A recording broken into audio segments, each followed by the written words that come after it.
Merci beaucoup, Claude, de nous avoir rappelé vraiment cette présence tellement bienfaisante du Seigneur parmi nous, jour après jour, dans nos cœurs vraiment.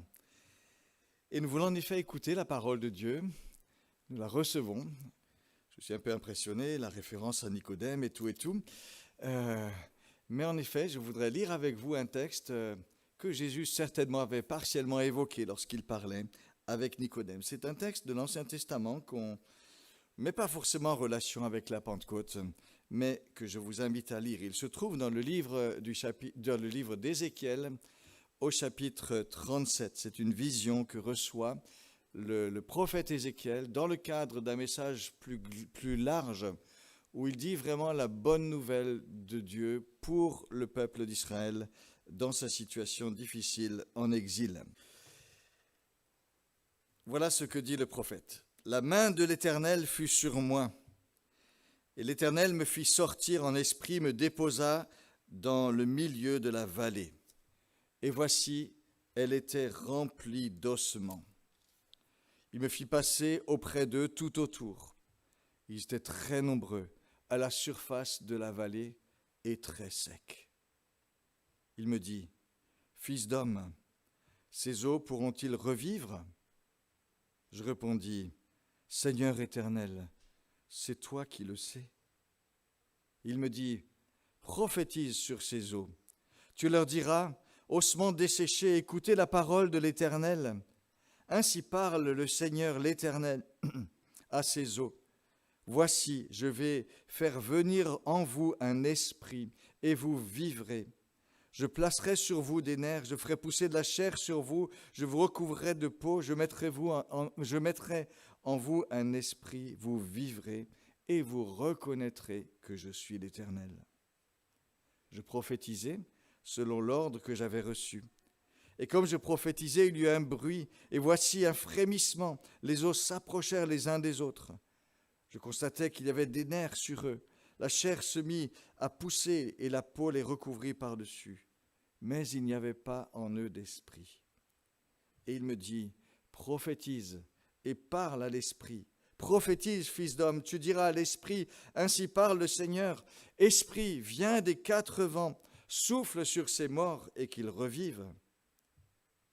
Je prophétisais selon l'ordre qu'il m'avait donné. Et l'esprit vint en eux. Ils reprirent vie. Ils se tinrent sur leurs pieds. C'était une très, très grande armée. Il me dit, fils d'homme, ces ossements, c'est toute la maison d'Israël. Voilà qu'ils disent, mais nos os sont desséchés, notre espérance est évanouie, nous sommes perdus. Eh bien, prophétise et tu leur diras, ainsi parle le Seigneur l'Éternel, voici que j'ouvre vos tombes, je vais vous faire remonter de vos tombes, ô mon peuple, je vais vous faire revenir sur le territoire d'Israël, et vous reconnaîtrez que je suis l'Éternel, lorsque j'ouvrirai vos tombes, que je vous ferai remonter de vos tombes, ô mon peuple. Je mettrai mon esprit en vous, et vous vivrez. Je vous rétablirai sur votre territoire, et vous connaîtrez que moi, l'Éternel, j'ai parlé et agi, oracle du Seigneur. Et puis je lis un deuxième texte, un verset simplement d'un extrait d'un discours de Jésus, dans Jean 6, verset 63. C'est l'esprit qui vivifie. La chair ne sert de rien. Les paroles que je vous ai dites sont esprit et vie.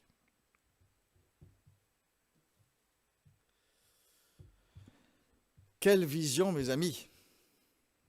Quelle vision! Une vallée de cadavres, une vallée remplie d'ossements. Âme sensible, s'abstenir, pas facile à soutenir. Le livre d'Ézéchiel s'était ouvert de bien plus belle manière que celle-là. Le début du livre d'Ézéchiel était une vision de la gloire de Dieu. D'abord sur les rives du fleuve Kébar, en Babylonie, où était exilée une partie du peuple d'Israël. Et une semaine plus tard, le prophète reçoit dans une vallée une autre vision de cette gloire de Dieu comme une confirmation de la première. Le Seigneur montrait qu'il restait le même, y compris en Babylonie et en exil. C'était grandiose, plein de lumière, un trône au-dessus d'un char, aux roues immenses, en pierre étincelante, en signe de la majesté du Seigneur, de sa liberté.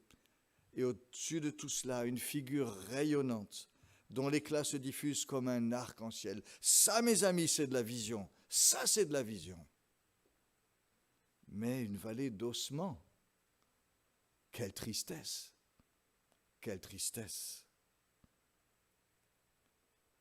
Et pourtant, Ézéchiel a bien reçu les deux visions. Il a vu la vallée de la gloire et la vallée des ossements, celle des squelettes décharnés. Le Seigneur est le Dieu des deux vallées.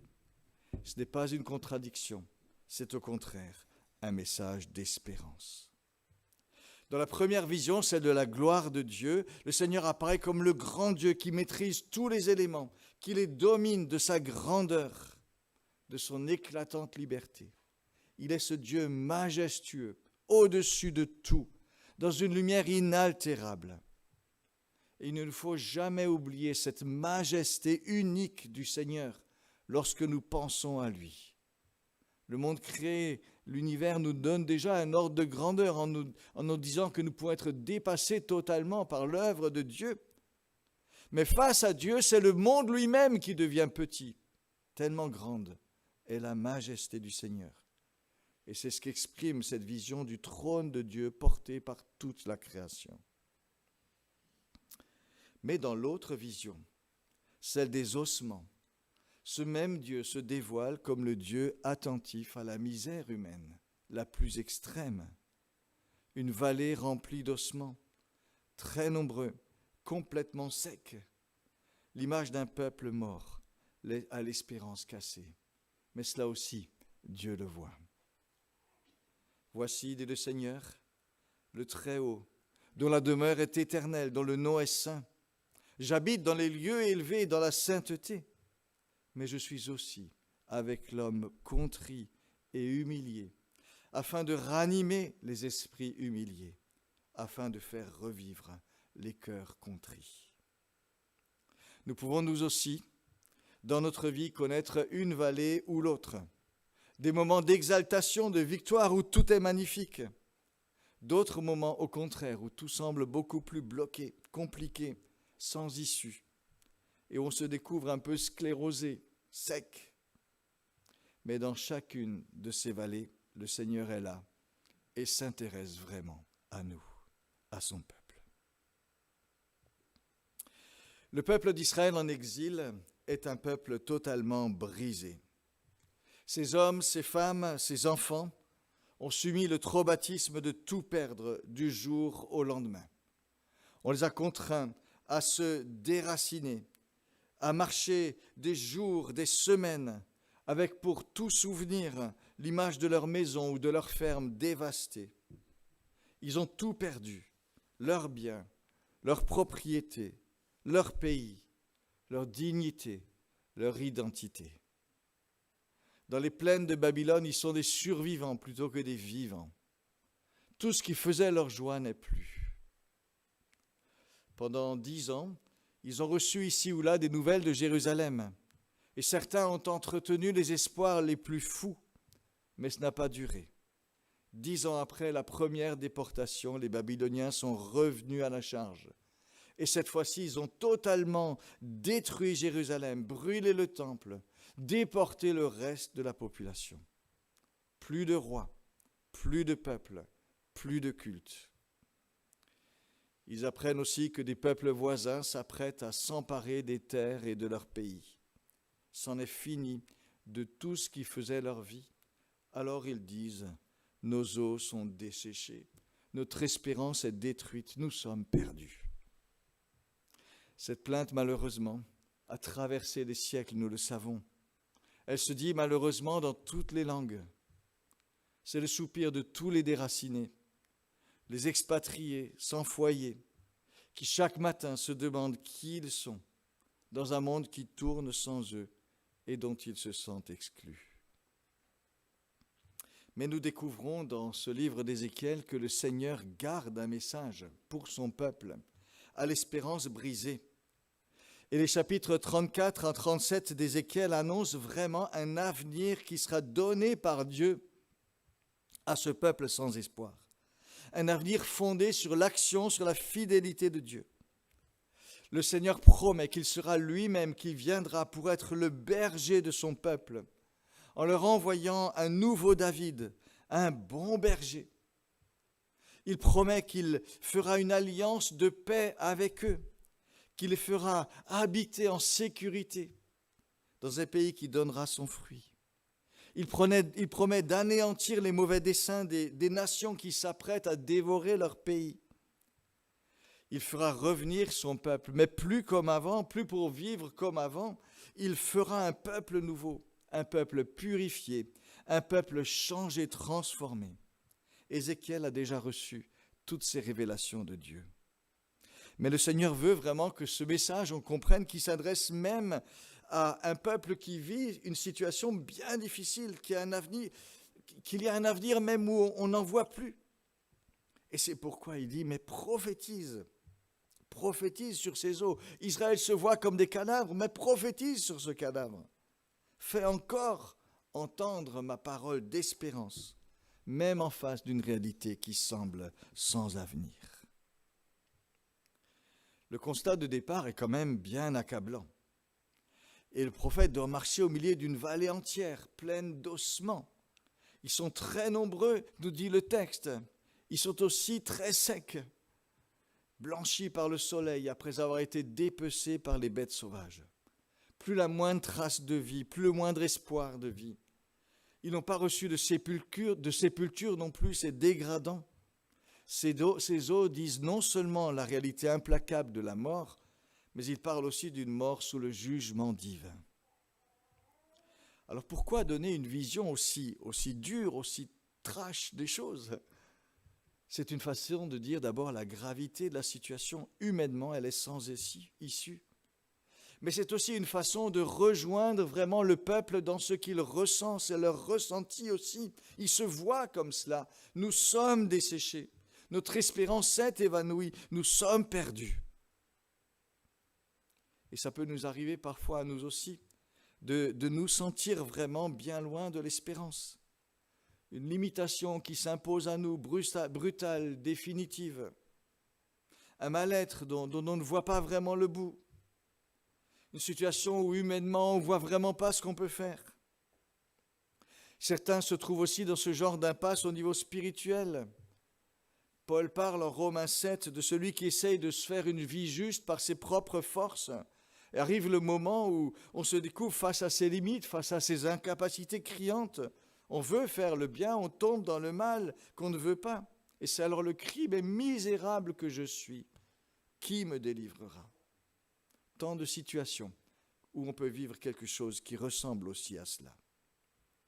Et la vision que reçoit Ézéchiel invite à la lucidité. Il faut regarder cette vallée d'ossements, mais cette vision nous dit aussi que le Seigneur sait ce que nous vivons. Il comprend vraiment et il part de là où nous sommes pour nous apporter une espérance. Et voilà pour le prophète Ézéchiel que retentit une question. Fils d'homme, est-ce que ces ossements pourront revivre ? À la fois belle question et redoutable question. Car que peut dire ? Que peut faire un fils d'homme devant un désastre aussi définitif ? Mais en même temps, c'est le Seigneur qui a posé la question.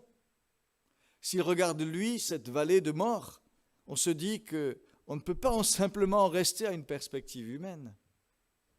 Mais quel écart à franchir entre ce que l'on voit et ce qui ferait renaître l'espoir et la joie. Fils d'homme, ces eaux pourront-ils revivre ? À la question du Seigneur, Ézéchiel répond, Seigneur éternel, c'est toi qui le sais. C'est toi, Seigneur, qui le sais. Une réponse humble, une réponse respectueuse. Respectueuse du Seigneur, c'est toi qui sais. Respectueuse aussi, me semble-t-il, de la situation. La réponse reste ouverte sur ce que Dieu peut faire, mais elle confesse aussi les limites humaines. Et c'est une façon de dire, Seigneur, c'est toi seul qui as la mesure d'une question aussi immense. Toi seul est à la hauteur d'un tel besoin. Seigneur Dieu, c'est toi qui le sais. Certains interprètent cette réponse d'Ézéchiel comme un manque de foi. La vraie foi, disent-ils, n'existe que si elle proclame déjà toute victoire acquise. Y a-t-il des ossements? Mais Seigneur, par la puissance de ta vie, de ta toute-puissance, je proclame la vie sur ces ossements morts. Une telle formule, avec sa saveur triomphaliste, place l'homme de foi au-dessus de la situation. Ézéchiel, lui, a parcouru la vallée d'ossements. Il préfère s'en remettre au Seigneur. Seigneur, c'est toi qui sais. Toi seul, tu es à la mesure de la situation. Je me souviens des jours qui ont suivi le massacre du Bataclan à Paris en novembre 2015. Le lundi, j'étais allé faire un tour de quartier là où avaient eu lieu toutes les fusillades sur les terrasses devant le Bataclan. Et je me souviens qu'on se sentait tous tellement petits, écrasés devant l'immensité, l'incompréhensible de ce qui était arrivé. Et que dire d'autre que ce genre de prière qui remet tout au Seigneur, de dire « Mais Seigneur, toi tu sais ». C'est tout ce qu'on peut prier dans ces cas-là. Nous ne sommes pas à la mesure de toutes choses. Certaines choses appartiennent au Seigneur et à lui seul. Ézéchiel, me semble-t-il, nous laisse aussi cette prière qui s'ouvre à Dieu et à son action, mais qui reconnaît que certaines choses n'appartiennent qu'à Dieu. Il nous faut certes savoir saisir les promesses de Dieu, c'est vrai, mais parfois c'est au Seigneur et à lui seul que nous nous en remettons. Éternel Seigneur, toi, tu sais. Mais c'est alors qu'Ézéchiel découvre émerveillé qu'il reste une parole, même pour ces ossements desséchés. C'est pas lui qui en a l'initiative, c'est Dieu qui la lui donne et qui invite le prophète à s'en faire le relais. Prophétise sur ces eaux, parle de ma part sur ces eaux, proclame, parle, car mes projets ne sont pas épuisés même en face de ces ossements-là. Cette armée de cadavres, ces eaux brûlées par le soleil ne me réduisent pas au silence. Ma parole peut encore se faire entendre. Et c'est une parole créatrice, une parole recréatrice. Et quelle est-elle, cette parole? C'est la promesse d'un souffle de vie.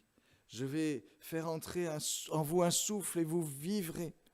C'est une promesse de chair, de nerf, une promesse d'expérimenter que le Seigneur est encore le Dieu qui donne la vie. Et ça, c'est tellement beau. C'est tellement beau. Là où nous n'avons plus de mots, Dieu garde, lui, une parole. Dieu garde des ressources de grâce et de vie là où plus rien ne semble possible de notre côté à nous. Il garde des possibilités là où humainement les choses semblent tellement épuisées. Et c'est pourquoi nous sommes invités, nous aussi, comme Ézéchiel, à continuer à proclamer le message de l'espérance, le message de l'amour de Dieu pour tous, d'un amour qui ne se décourage pas, qui ne faillit pas devant les limites humaines, le message de ses promesses qui subsistent. Prophétise sur ces eaux et dis-leur. Et c'est ainsi qu'Ézéchiel se fait fidèlement le porte-parole de ce message. Et il découvre émerveillé que Dieu agit, l'action de Dieu accompagne sa parole. Un bruit, un frémissement, les eaux se rapprochent, se couvrent de peau. Et Ézéchiel constate tout ébloui de cela dans la vision que Dieu lui donne. Et Dieu l'assure vraiment de cette façon, que vraiment il agira conformément à sa promesse. Et l'histoire plus tard le confirmera, car Dieu en effet fera revivre son peuple, Dieu en effet le relèvera, Dieu en effet le fera revenir de l'exil et lui donnera un avenir. Alors dans la réalité, ça prendra un peu plus de temps que dans la vision. Dans la vision, il a vu cela se faire immédiatement. Ça a pris du temps dans la réalité. Mais la vision était là pour dire, voilà ce que Dieu dit, il le fait. La façon dont La vision s'inscrit dans l'histoire des hommes et progressive à des étapes, mais la parole du Seigneur s'accomplit sûrement. Et le prophète Habakkuk nous invite à garder cette confiance toujours. Oui, la parole, la promesse de Dieu, elle aspire à son terme. Elle ne décevra pas. Si elle tarde, attends-la, car elle s'accomplira. Elle s'accomplira certainement. Ézéchiel voit donc ce miracle commencer à s'accomplir sous ses yeux.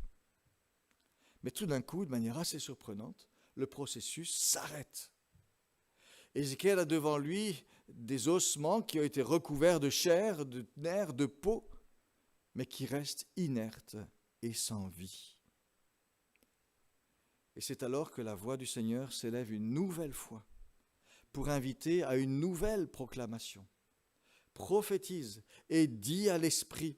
Voilà ce que déclare le Seigneur l'Éternel. Esprit, viens des quatre vents et souffle sur tous ces morts pour qu'ils revivent. Le mot esprit en hébreu est le même que le mot vent et on joue vraiment sur l'image. L'esprit est comparé à une brise, à un souffle qui apporte la vie. Et le texte joue sur ces différents sens du mot, qui signifie tantôt le vent, tantôt le souffle de vie, et ou qui peut désigner l'Esprit de Dieu. Mais tout cela se fait en deux étapes. Il faut une intervention particulière du souffle de Dieu pour que tout cela prenne vie. Et on se souvient ici du récit de la création de l'homme en deux temps, en Genèse 2. D'abord un corps comme façonné de la poussière et puis le Seigneur qui donne son souffle de vie. Deux temps pour distinguer deux plans. Dans notre texte aussi, les deux étapes distinguent deux plans. La restauration d'Israël se fera à deux niveaux. D'abord, le retour de l'exil babylonien, retour physique des exilés sur leur terre. Ça correspond à la reconstitution des corps qui avait été décrite. Et puis une deuxième étape où vraiment le peuple de Dieu est restauré intérieurement, vivifié du point de vue spirituel par l'action de l'Esprit de Dieu. Il faut ces deux étapes. D'abord le retour extérieur et puis ensuite vraiment la vivification intérieure, une vie nouvelle. La première étape, c'est réalisé lors du retour de l'exil à partir de 538 avant Jésus-Christ, par l'édit de Cyrus. Et c'est ce que dit le verset 12. « Je vais vous faire remonter de vos tombes, ô mon peuple, je vais vous faire revenir sur le territoire d'Israël. » Mais la vraie et entière restauration du peuple de Dieu, elle nécessite l'action de l'Esprit de Dieu dans les cœurs. Et cette seconde étape, ce renouvellement spirituel, nécessite que l'on s'ouvre totalement à Dieu. Comment s'est-elle accomplie cette deuxième étape du renouvellement spirituel ? On peut dire qu'elle s'est accomplie partiellement au moment du retour de l'exil et après, pour tous ceux qui, avant Jésus-Christ déjà, ont cherché à marcher fidèlement avec Dieu en Israël. Ils ont été renouvelés vraiment par l'action de Dieu, individuellement, par son esprit. Mais c'est à la Pentecôte, véritablement, que cette action de Dieu a pris toute sa dimension. Lorsque le Christ ressuscité, remonté au ciel, a répandu son esprit. 120 disciples de Jésus sont réunis autour des 12 apôtres. Ils forment la base de l'Israël qui a reconnu le Messie, qui a reconnu ce nouveau David, ce Dieu berger de son peuple qui était venu en Jésus-Christ. Et ils reçoivent maintenant le don du Saint-Esprit. Et ce jour-là, 3000 personnes, dans une grande majorité de Juifs, croient en Jésus et reçoivent le Saint-Esprit aussi, cette vie nouvelle. Et on découvre aussi ce jour-là que l'horizon du peuple de Dieu s'élargit à partir d'Israël. À Jérusalem sont là des Juifs, mais aussi des gens de toutes nations. Et lorsque l'Esprit vient sur le peuple de Dieu, tous les gens qui sont là entendent parler dans leur langue des merveilles de Dieu. Tout s'ouvre et des gens d'autres nations croient en Jésus, se repentent de leurs péchés et reçoivent le Saint-Esprit. Le peuple de Dieu s'ouvre désormais à toutes les nations, Israël compris.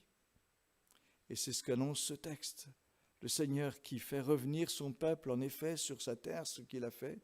Et le Seigneur qui renouvelle vraiment spirituellement son peuple et qui ouvre à ce moment-là le peuple de Dieu à un horizon tellement plus large encore.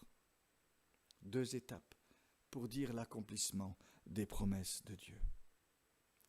Y a-t-il d'autres applications de ce texte?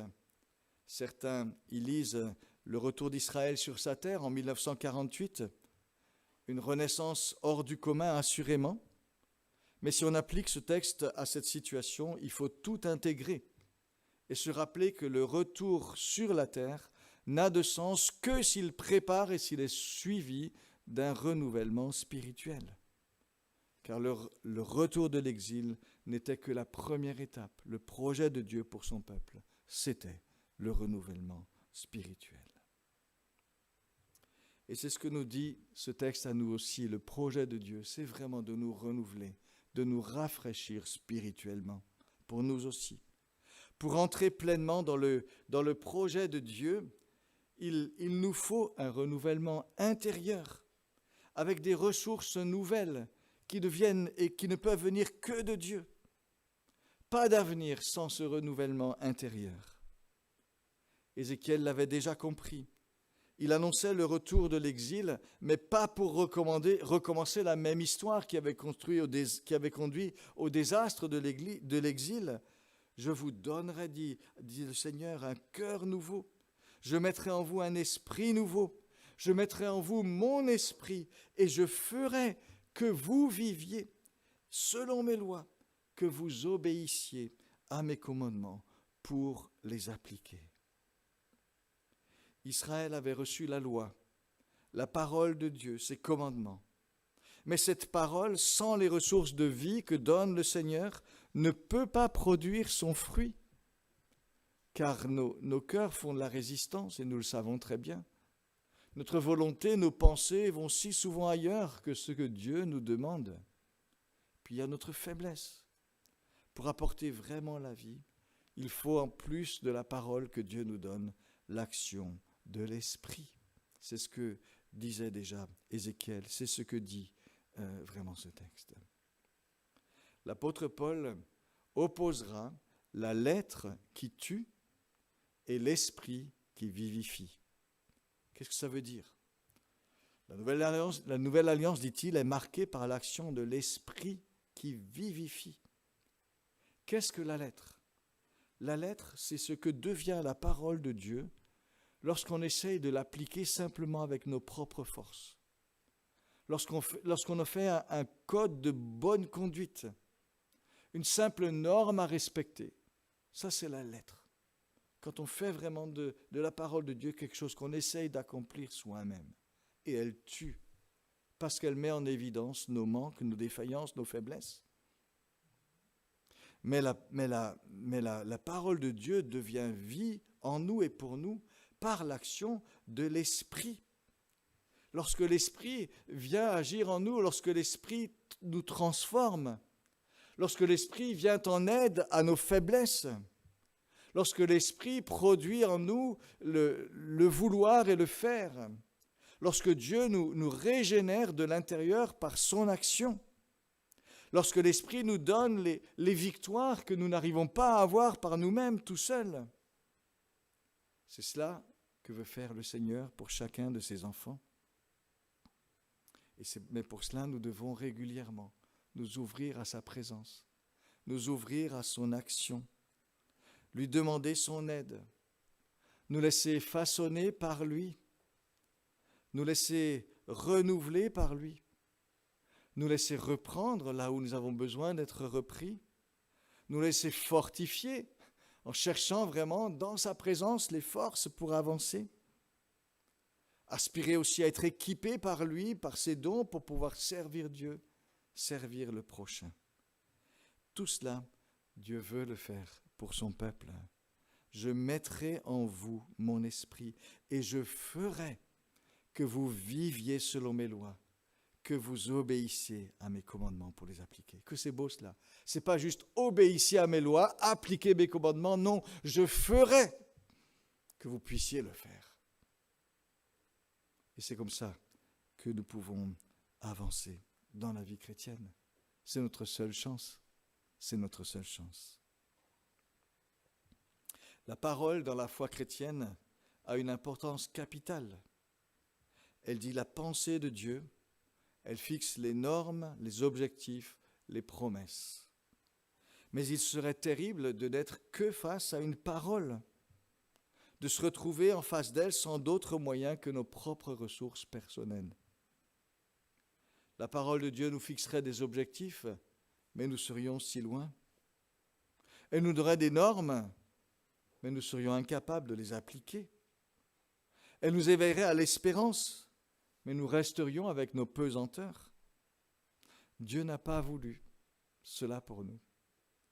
Il a voulu être aussi le Dieu qui nous travaille de l'intérieur, le Dieu qui nous vivifie, le Dieu qui est présent avec nous pour nous accompagner dans tout notre cheminement avec cette parole aussi.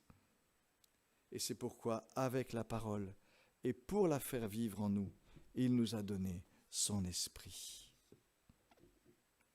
Alors nous pouvons un peu admirer ici la richesse de Dieu pour nous. Il est comme Père, le Dieu qui fixe les normes, le Dieu qui donne les directives de vie, le Dieu qui fait son plan, qui donne ses promesses. Mais il est aussi venu vers nous comme Fils, et là nous découvrons vraiment que sa parole, elle peut s'incarner. Jésus l'a vécu d'une manière magnifique. Il est aussi par sa mort, pour nous, notre recours pour le pardon. Le pardon est toujours auprès de lui. Il est notre avocat auprès du Père. Mais Dieu a voulu faire plus en nous, encore en nous et pour nous. Et c'est pourquoi il vient en nous par son esprit, pour vraiment produire la vie nouvelle, nous régénérer, nous donner de l'intérieur les ressources pour marcher selon le Père et comme le Fils. Quel bienfait que cela, quelle richesse pour nous. Ça change tout dans la vie chrétienne. On peut compter sur Dieu face à toute situation pour qu'il crée en nous le vouloir et le faire. On peut compter vraiment sur lui. On peut lui demander à chaque fois qu'on a besoin. Et puis c'est bien de compter les bienfaits à chaque fois qu'il l'a fait pour être encouragé de l'œuvre que Dieu fait dans notre vie. Dieu a demandé à Ézéchiel de s'engager, de prier. Viens, Esprit, viens des 4 vents et souffle sur ces morts afin qu'ils revivent. Ézéchiel l'a fait, comme Dieu le lui a demandé. Et c'est notre part. Nous pouvons prier, nous aussi.